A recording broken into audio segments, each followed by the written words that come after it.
Welcome to the Smart Driving Cars podcast. We appreciate you spending some time with us. This edition is sponsored by the Smart ETF's Smart Transportation and Technology ETF, symbol MOTO. For more information, head to motoetf.com. I'm Fred Fishkin, along with the Faculty Chair of Autonomous Vehicle Engineering at Princeton University, Alain Kornhauser. Hi again, Alain. Good morning, everybody. Joining us in this edition from Sweden is transportation expert and publisher of The Dispatcher, Michael Sena. Great to have you with us again, Michael. It's always a pleasure. Thank you for having me. Michael, you're becoming a regular. I mean, you're going to do this more often than I do it pretty soon. Well, it's always an honor to be invited. Thank you. Thank you. No, it's always great having you. Michael, you've got a new thought-provoking edition of The Dispatcher out, and the lead headline is Creating Standards in an Environment of Mistrust. And you're tackling a tough one here as China attempts to take the lead in developing standards when it comes to a variety of technologies, really. I'll let you explain the issues and really why they're so important. Yeah. Well, I was inspired to write this lead article for this month by what I'd been hearing and seeing with Huawei and 5G and standardization in the 5G arena.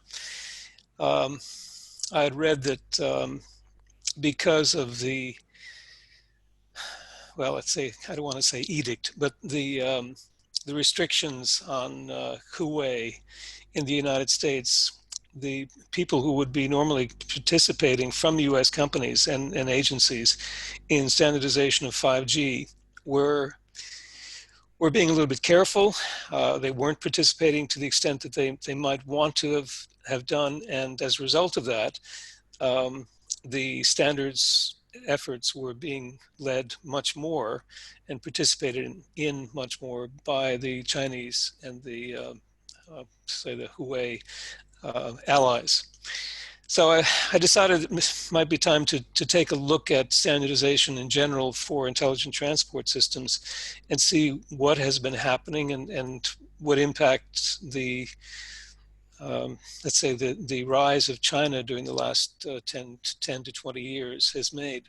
Just as a little background, in the period of January of 1993 through 1996, I was employed by AB Volvo. And as a result of that, and because of the work that I was doing, I was included in the first ISO TC204 meetings on digital map data. During that 4-year period, I was an expert from Sweden. When I left full-time employment of Volvo, I also had to give up my position as a participant. And there's a long story behind why that's the case. But to make a long story very short, there is one agency in each country that has a responsibility for sitting at the table of ISO meetings, and to be on that, to be able to be part of that, you need to be part of the delegation, and there's sort of complicated rules for who participates and who doesn't. So that's a bit of the background.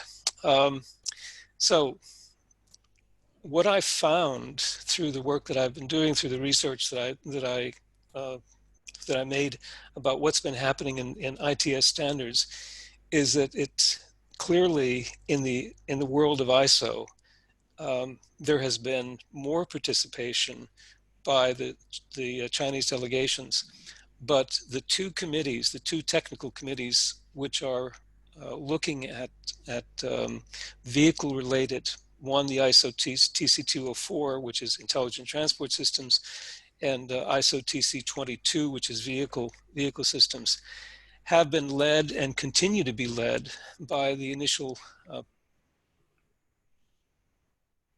those technical committees, primarily the United States, Europe, and in Europe, France, Germany, the UK, and Japan. So that was the case then, and it is the case today. One thing that we don't really, it sort of in general, we don't look at what's been happening in the UN agencies. Now, ISO is not a UN agency. It was established at the same time as the UN was established, and that's what I write about in this article. And I think that's at least a reason for reading the article, for looking at how ISO was established and why. But it's not like WHO. The United States can't say, well, we're going to stop funding ISO. So what? We don't get our money from you or anyone else. We get our money primarily from people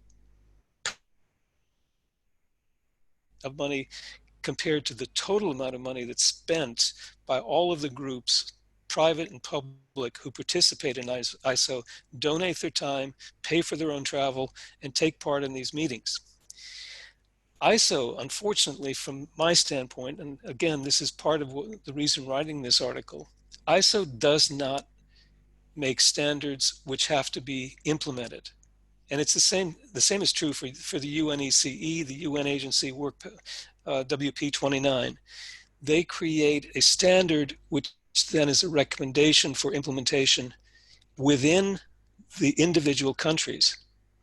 Even at the EU level, there is an organization called CEN, which is responsible for EU standards. But those standards have to be implemented in each one of the countries. They have to be put into law in the individual countries. So what this means is that ISO and other sort of standards agencies are providing recommendations, but in the end, it's up. And in some cases they do, in many cases they don't.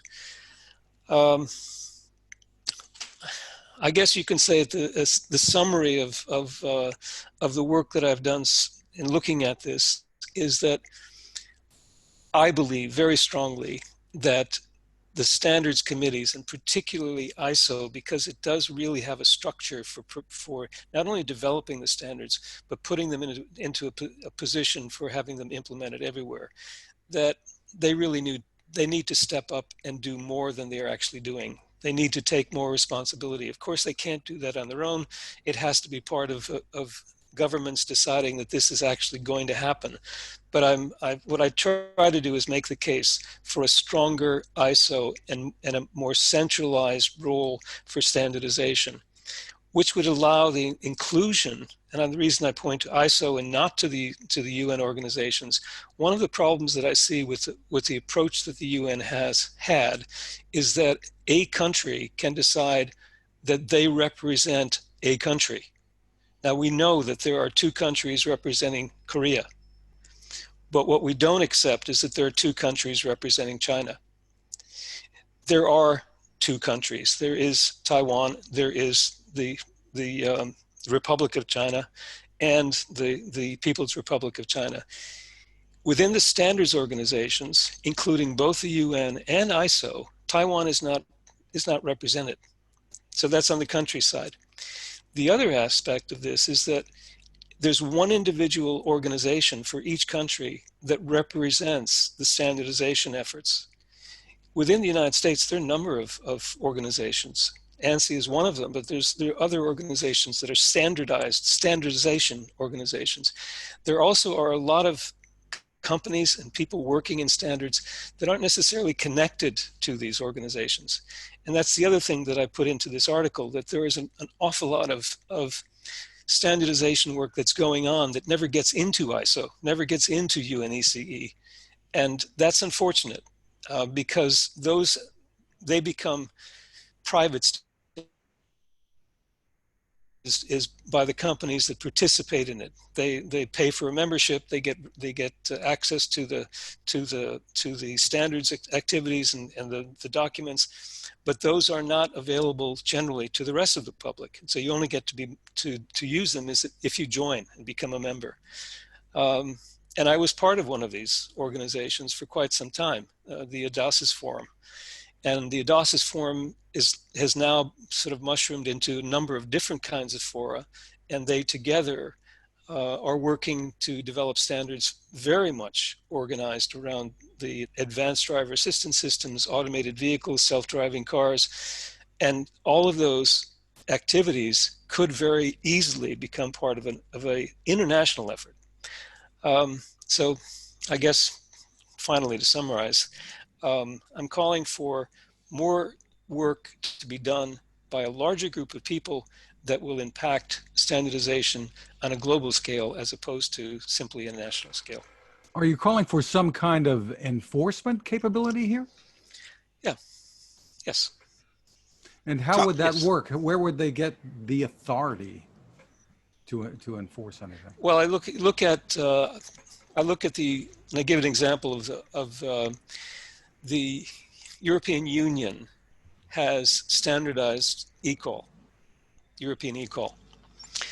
They did this at exactly the same time as the Russian Federation was standardizing eCall. They have a lot of similarities, but they have some major differences. You can't use your Russian standard in EU, and you can't use the European standard in Russia. But with the European standard, it was standardized at a EU level, Commission-led, European Commission-led, EU level, and then it was promulgated as a regulation, and as a regulation, it must be implemented and put into the laws of every single country, 28, now 27. There's no reason why that same principle can't be applied on a global scale. The fact that it can be done in 27 or 28 countries within the EU, it's similar, but not identical, because Germany is not Pennsylvania, even though they look very much alike. They do. I think I agree with you. Yes, go ahead. Yeah. A country, Germany, is not a state of Pennsylvania, a state. So regulations that are put into effect, or laws that are put into effect at a national level, are laws that impact all of the states. But each state in the United States has the authority to develop and to put into law its own regulations regarding climate, regarding emissions. And there are a number of those where the states have responsibility. It's the same with the countries in Europe. But if there is a law that's a regulation that's created at the EU level, it must be put into law because it's now been accepted by the leaders of all of the countries.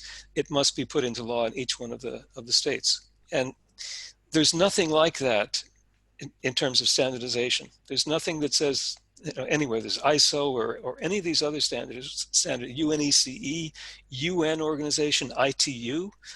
I think the basis for having standards that can be applied internationally is all there, but unfortunately, it's either not implemented or people don't feel that it should be implemented. And this is, I think, I would get a lot of pushback, I'm certain, from people who say, we don't need this. We need to have more dispersion. We need to have more individual responsibility within the countries as opposed to less.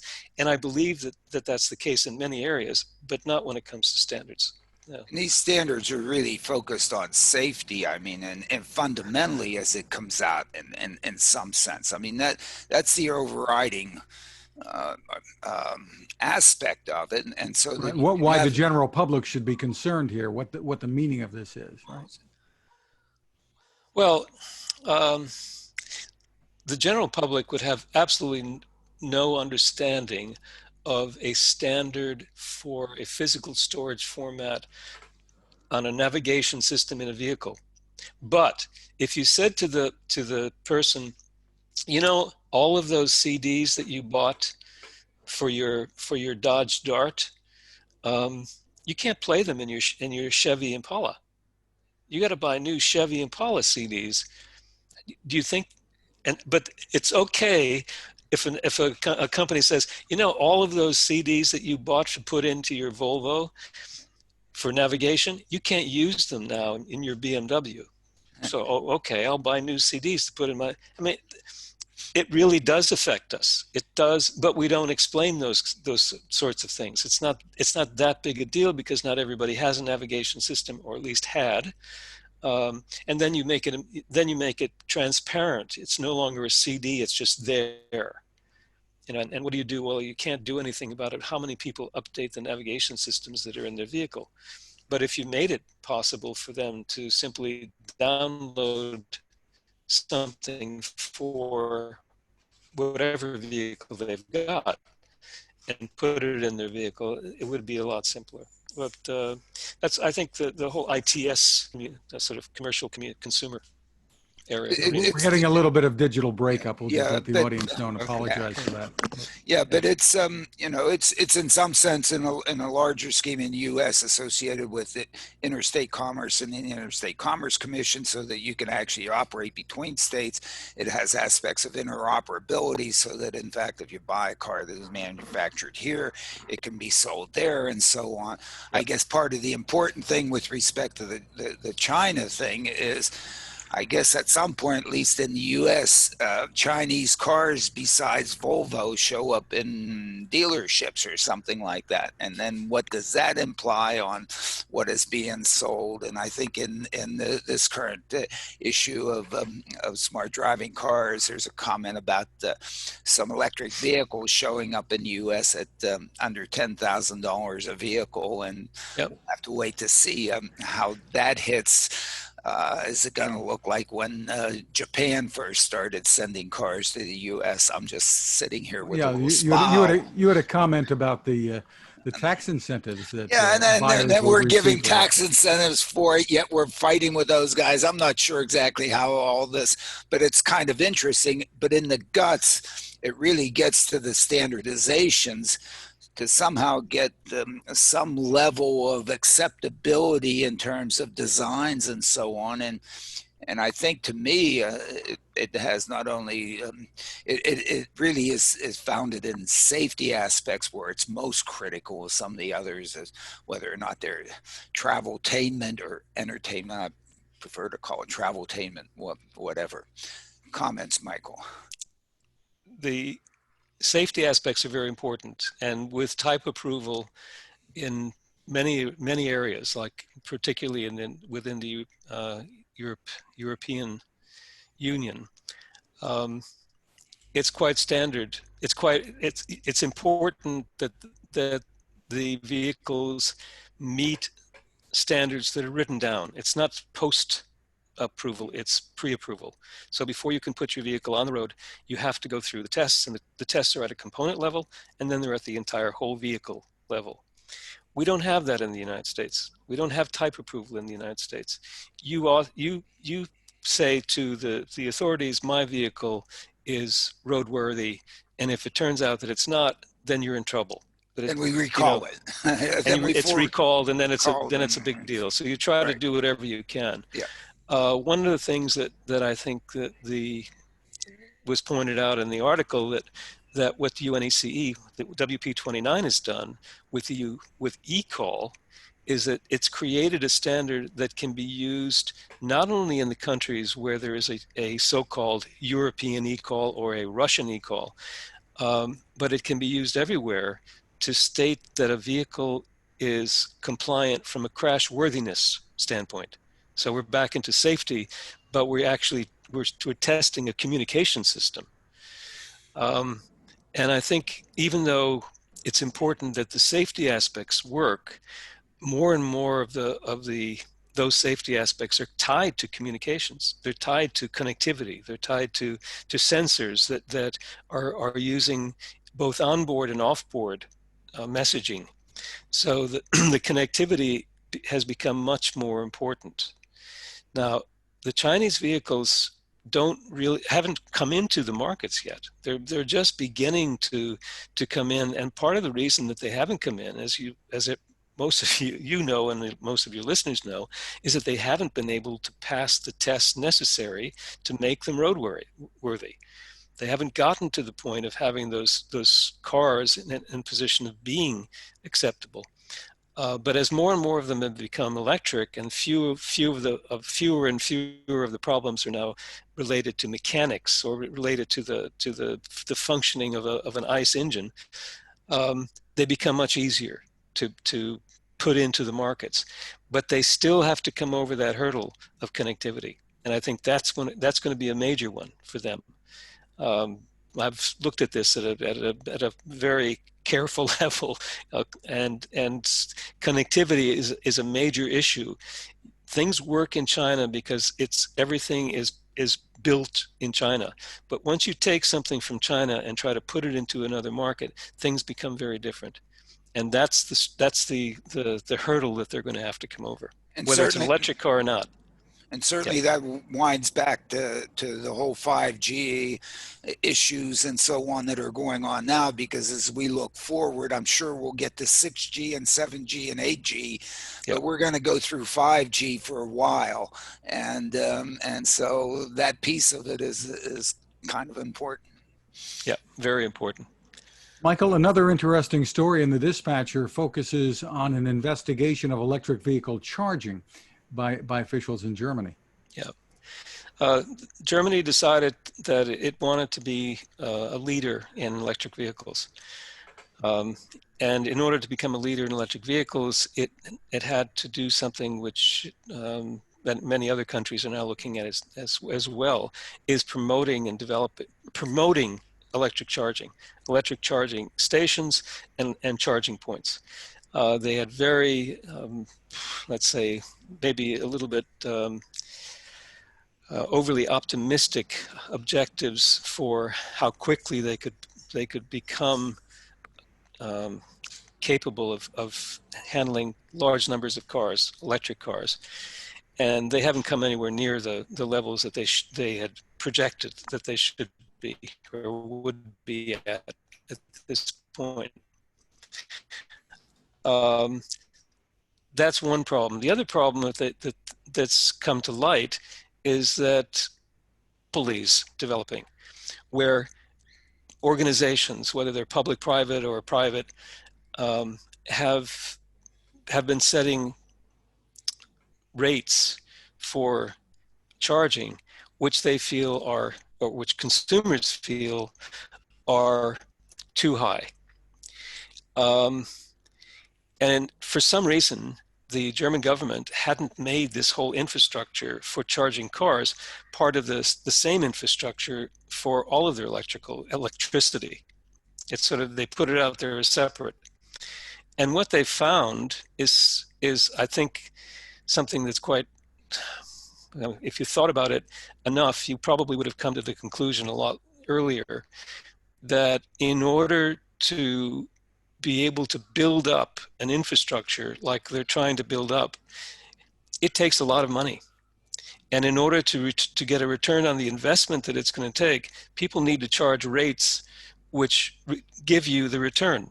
So while they're out there, while the German government is out there promoting, and even like the United States, promoting electric cars by giving tax rebates and providing all kinds of incentives, they're not doing the same thing for the fuel that's going to have to run these things.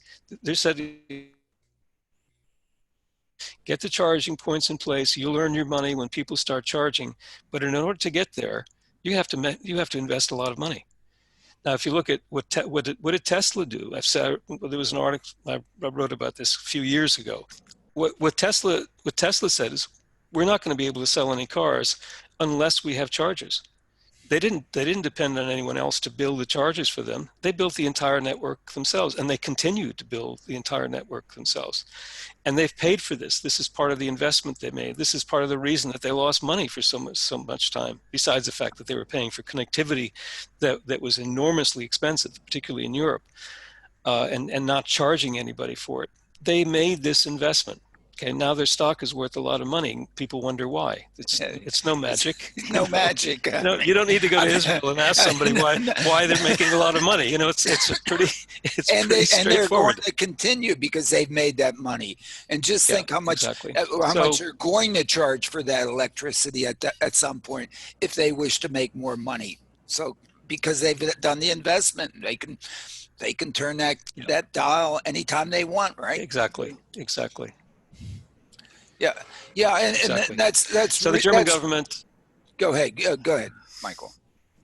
Yeah, the German government just needs to reevaluate they need to reevaluate their objectives. They need to get a better understanding of how you build up a business. This isn't a government welfare system. They're trying to create a business. They shouldn't be pumping money into incentives unless they've got ways of providing electricity for them. These two things should be working in concert. So, look, sort of a fundamental here, Michael, that I look at. If you look at the energy used up by internal combustion engines, it's about equivalent to the total electricity output in a country today. So if you're going to convert that from gasoline to electricity, you basically have to double whatever you've put in the electrical system up to this point in time, which has been built over, I don't know, 140 years now or 130 years and so on. That is a massive investment that needs to be made. It's not just, oh my goodness, we'll put a solar collector here and it's free and you stick it in there and, you know, it's like your garden lights that never work. I mean, they work the first day and then don't work. And, you know, there's an awful lot there, and it's an enormous investment. In a sense, back to Tesla, if you look at some of the really good things Tesla's done, it's that. It's made its vehicles, it's put in that infrastructure to make its vehicles viable, because they were fighting this range anxiety thing for fundamentally nobody would buy it. Nobody was going to do it. They put it in there, and now people are looking around, holy mackerel, that sucker's there. Also related to Tesla, you in the dispatcher, you take a look at the shape automakers are in after 6 months of COVID-19. Yeah, let's talk about that a little bit. Yeah. Tale of two cities. Well, there are three headlines in that section. One of them is you can't build cars from your den. This is the shape of the car industry is what it is for a number of reasons. Not only can you not build cars from your den, and we've found out what the meaning of essential worker is. I mean, I'm not an essential worker. Anybody who can sit at home and do what we're doing is not an essential worker. But and it turns out there aren't actually a lot of us. I mean, in terms of actual percentages, and there's 2 issues ago when I wrote about this, also we're sort of anywhere around approximately 30%. So if we said everybody who's non-essential is going to stay at home and everybody who's essential has to go back to work, it's a lot of people. but we earn more than 50%. Okay. Yeah. Well, at 30%, it might be even more than 70%. Might be. Listen, never mind. We won't even look at the numbers, because it's the revolution. It's ugly. But go ahead. Unfortunately, come the revolution in the next election. You know, go ahead. Whatever her name is gets elected president. Sorry. The fact is, if you couldn't work, if you couldn't get out in your car, you couldn't go to a place of work, you couldn't build the cars, you couldn't sell the cars because even the dealers were closed. All of these are essential. People couldn't go there because they didn't know whether they're going to have a job to be able to buy a vehicle.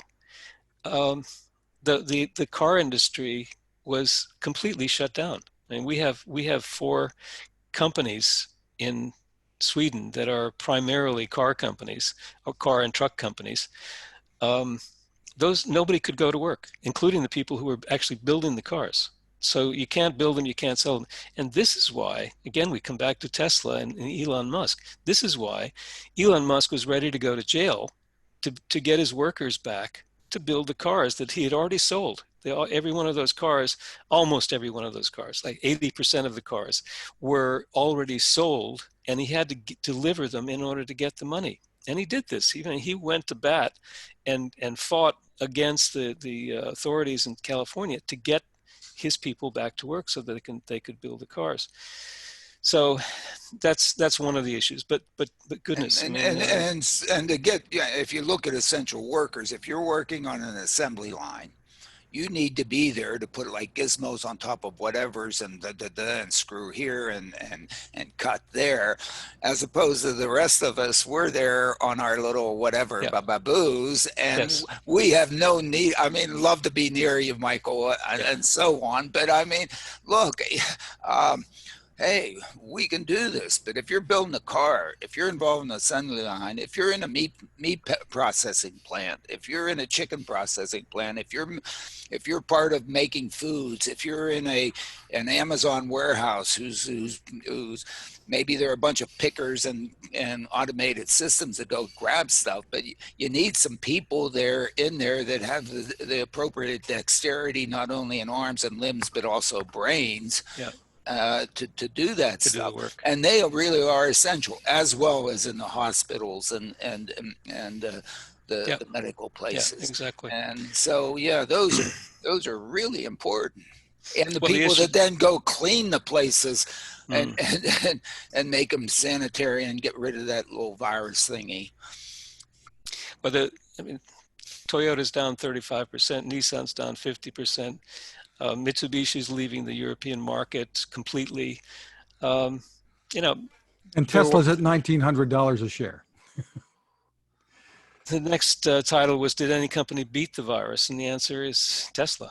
I mean, and why did it? Why was it possible? First of all, it had pre-sold most of those cars, and people can buy the car. At least most people can buy the car from the comfort of their sofa or their office.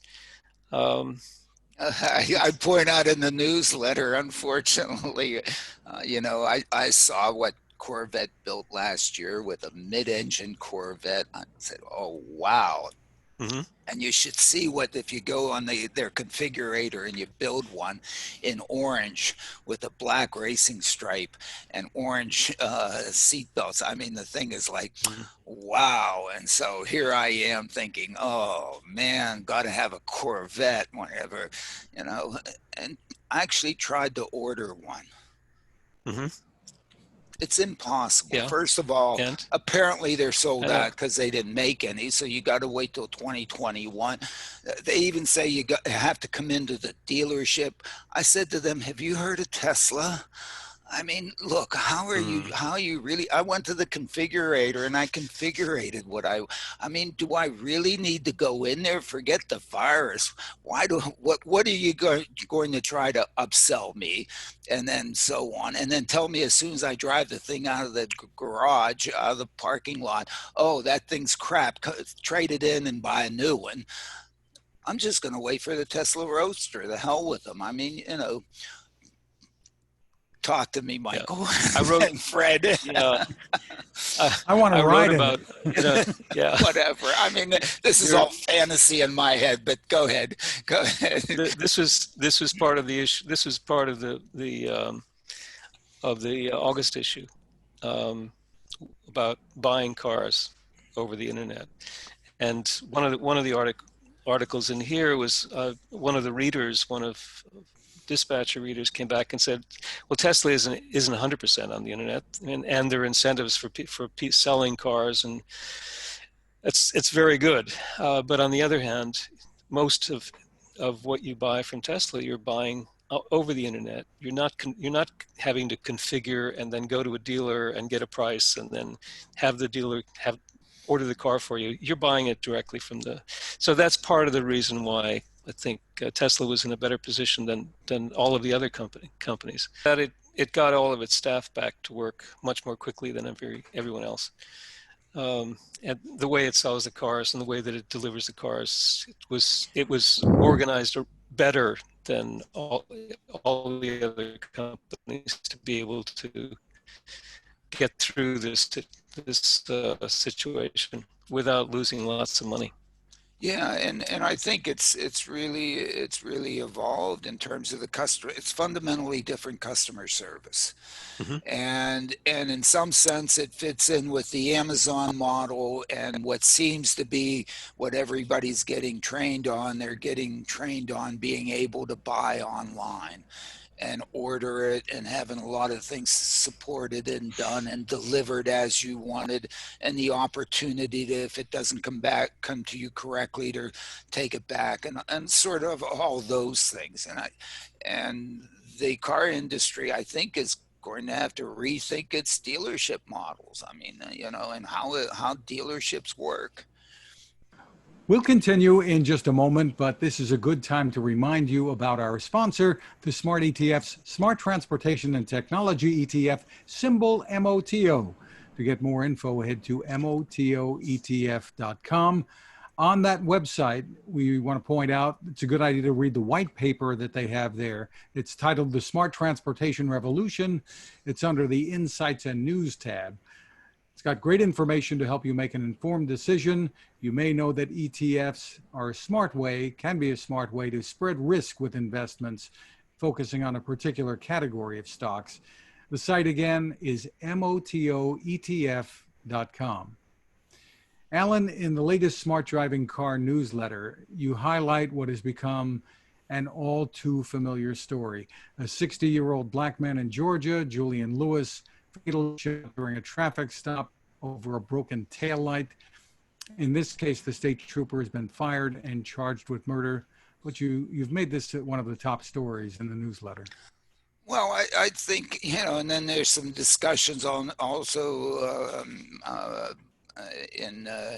about the way municipalities fund their budget through traffic violations and so on. And just thinking about that, we just have to stop that.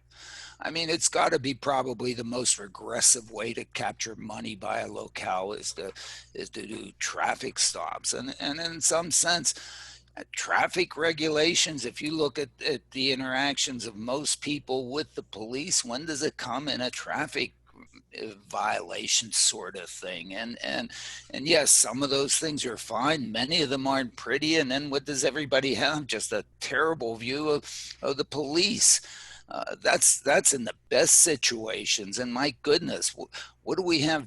Well-trained, intelligent individuals with guns doing traffic enforcement. I mean, come on, what the heck?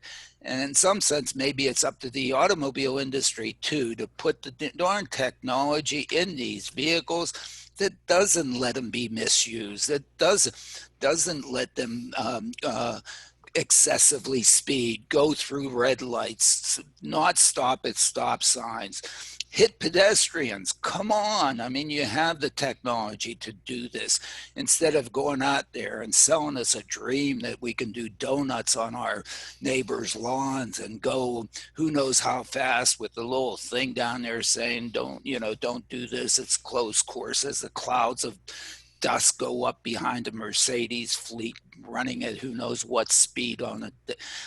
Come on, auto industry, let's get responsible here, because what it ends up doing is it really just ends up absolutely having the interaction of society with police be bad. And this thing with respect to a broken taillight. And it's police, especially, as you obviously point out here, it's not just society in general. It's a particular part of society, the black community. Well, it's even it's worse there, or people point out that it's worse there. My goodness, if you have a broken taillight, why do you have a broken taillight? Is because probably you'd rather feed your family than fix your taillight. You get pulled over, you get a ticket. You have then now, and of course you're going to get a ticket if you're one kind of person as opposed to another kind of person. Oh, sorry, you have broken taillight. Here's a warning or something. Somebody else, here's a ticket, but I don't know if that's really true. I think a lot of people have a perception that that's true, and a lot of the people have experienced that's true. Now I have this ticket. I don't pay it.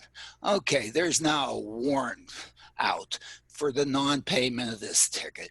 It goes out. You're not driving through Princeton. It's associated, that warrant is associated with your license plate. They look up your license plate. They see, oh my goodness, he has a warrant for his arrest.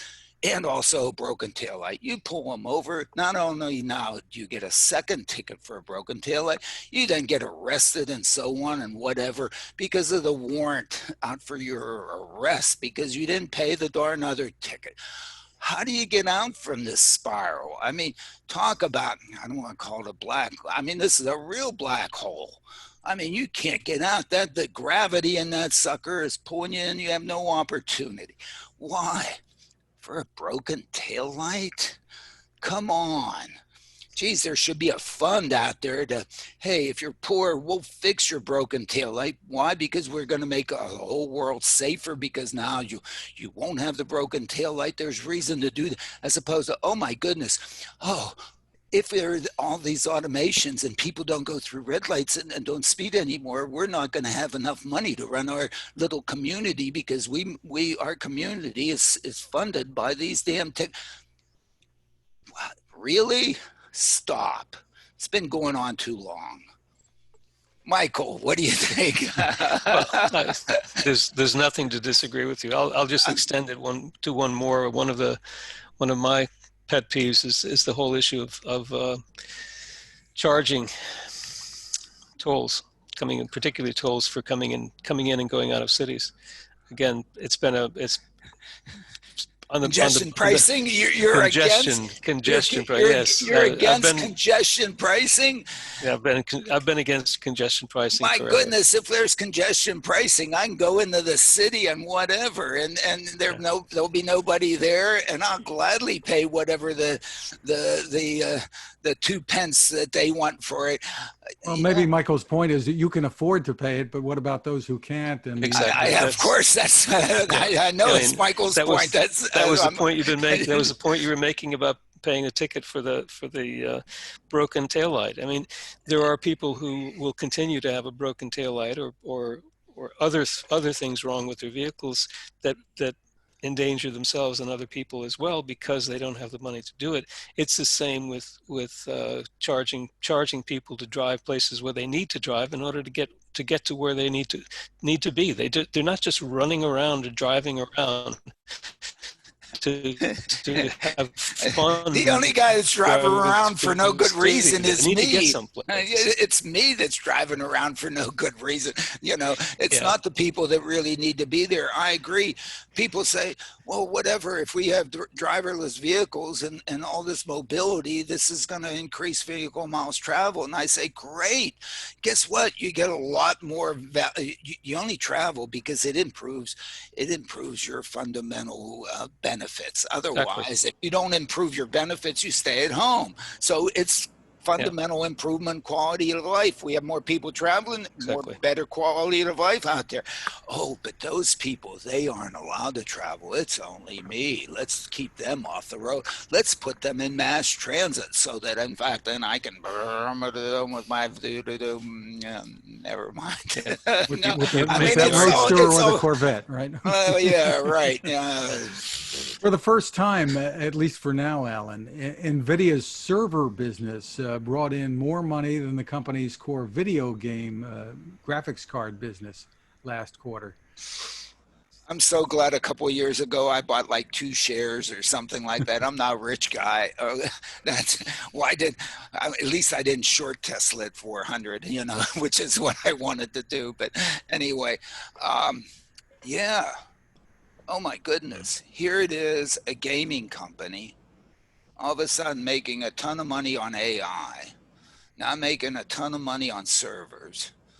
And at some point, if we really do all this electronics and stuff for cars, it's going to be NVIDIA chips in there, at least for a large portion of them. Whew. I'm pumping it up so that I make even more money off my 2 shares, guys. So go out and buy. No, never mind. Whatever. Michael. But it also comes at a time when the video game business and computer sales for gaming are really booming with so many people at home. Right. So, okay. So more people are doing this stuff. Okay. So therefore, the server business is going to go up. The gaming business is going to go up. NVIDIA was. Say again, Michael. SoftBank unloaded NVIDIA. It was a major investor in NVIDIA. But here we are. NVIDIA is now trying to buy ARM. Yeah. From which is primarily owned by SoftBank. Yeah. And there's a lot of people who are really upset about the possibility that NVIDIA is now going to be in a position of controlling their possibilities for using ARM technology. I mean, ARM they make $2 billion a year. I mean, they're a peanut company, but their chips are everywhere. I mean, their Yeah. chips are important for everything. Yeah. Yeah. So NVIDIA has a possibility of. So what happened to Intel in all this? I mean, whatever. Okay. Hey, isn't it the objective of capitalism to create a monopoly so that you can really make? Never mind. Whatever. Alan, there are a number of there are a number of reports from the Reason Foundation that you talk about in the newsletter. One is headlined 5 Steps to Guide Transportation Spending and Planning During the Coronavirus Pandemic. They talk about modernizing existing systems, focusing on shifting transportation funding for more accessibility needs of lower income populations. Yeah, I'm glad that Alan put that out. I think really, if we're going to do public sector funding, I think that funding should be going to the people who need it the most, which is people at the bottom, and what their mobility needs are first and foremost. Look, they built a great system for us all to use, all the autobahns and freeways and da-da-dees, and who knows how many lanes out there and whatever, and that's great. But I think the mobility for a lot of folks who have been put in various places, the whole aspect of we're going to get over the pandemic, at least I hope, unless Darwin just gets rid of this version of Homo sapiens and brings in another next version, or I don't know, whatever. But and there's going to be some impact associated with a lot of people. We're traveling a lot long distance to some workplaces that maybe they really don't need to certainly go there every day. Those of us that basically interact on using computers instead of face-to-face, I mean, it is nice face-to-face, but do you really need to bring 3,000 people down to Wall Street every day if you're, a trading company? Those people probably do just as well at home. They're on the phone anyway and on computers. They don't need to take New Jersey Transit or Metro North or whatever to get to Wall Street. They can do it from home. And so that's going to mean there's going to be a change in the living patterns and where people both choose to live. It's probably going to have impact on house sales. Why did houses turn over every 5 years or whatever the rule of thumb is because people change jobs. Why? Because then, but if you change jobs and don't have to move, then maybe you won't move. Or maybe you'll move, who knows where, like where Michael lives out, and who knows, move to Sweden. We're all coming to Sweden, baby. No, you're not.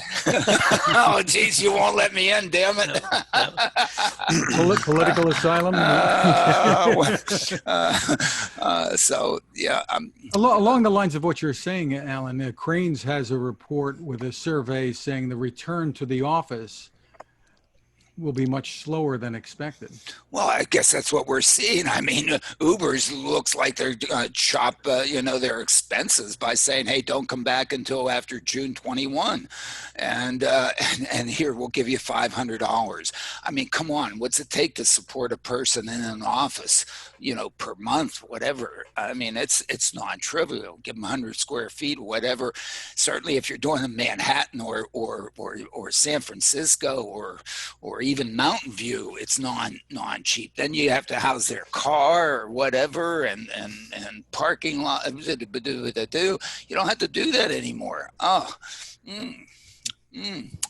Whatever. It's a great cost savings, man. No wonder the market's going on. Look, I mean, the revenue hasn't really diminished, but expenses have changed. They've been able to lay off some employees, let the government pay them instead of us paying them. And guess what? They're still getting the same amount of work done. That means that chunk of money that was going in for those employees goes right into the pocket. As long as you're producing something that you can't hold in your hand. Yeah. That's true. Or you can't sit on. Yeah. Or lie down on. Or be cooled by. Or wear on the top of your head. And I totally agree with you. There are so many jobs that can be performed, and I'm doing that. I mean, Yeah, we're doing it. I have a client, and that client, as of March 13th, said no one can come into the office. Yeah, Everything that we're doing, we have to do remotely.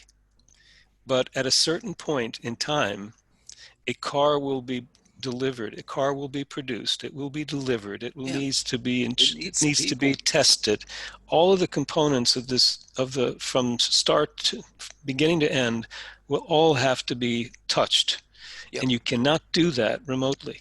Right. And I mean, I'm seeing through the last 6 months, I'm seeing the benefits that a lot of people have had of being able to stay at home, not commute, and the absolute very, very important issues that can only be discussed in one room together so that they can be resolved quickly, easily, and completely. And trying to do that over conference calls where people are in from anywhere from the Middle East to the Far East to North America, South America, and everywhere is extremely difficult. So I think for some people selling stock, yeah, maybe, you know, people producing magazines, yeah, there's most of the magazine journalists are armchair journalists anyway.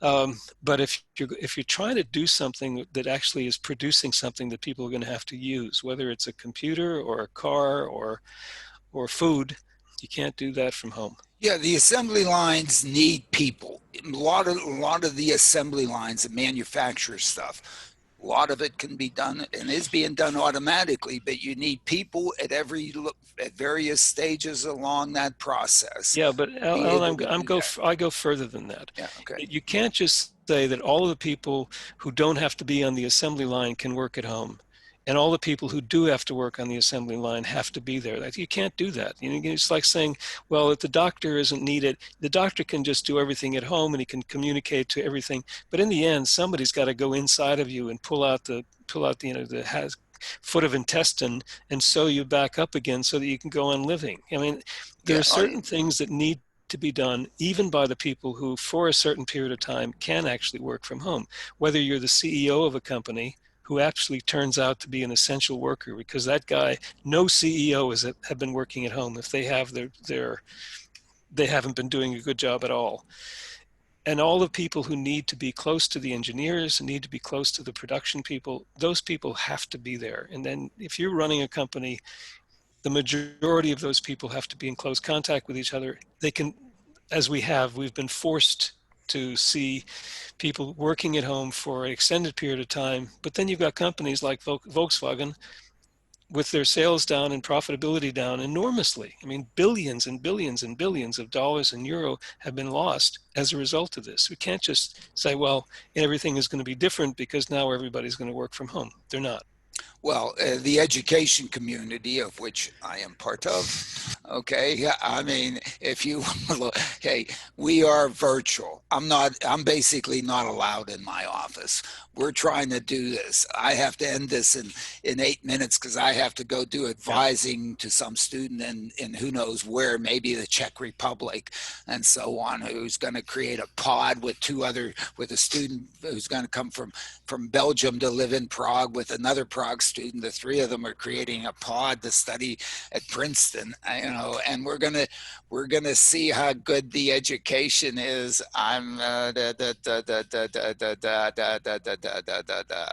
sorry. I think we did it in the spring because we patted ourselves on the back and said, man, we did a good job, but that's only relative to doing nothing, not relative to, hey, what it would have been as a spring semester, any year prior to this past year. And we'll see what happens this fall and so on. I mean, University of North Carolina or something like that, what they brought the students in for 1 week, send them home, send everybody home except for the football team. Football team's going to go out there and play. But I mean, It should be. There were like 100 students who got sick or something or tested positive after. Of course, when they come back to campus, it's party time.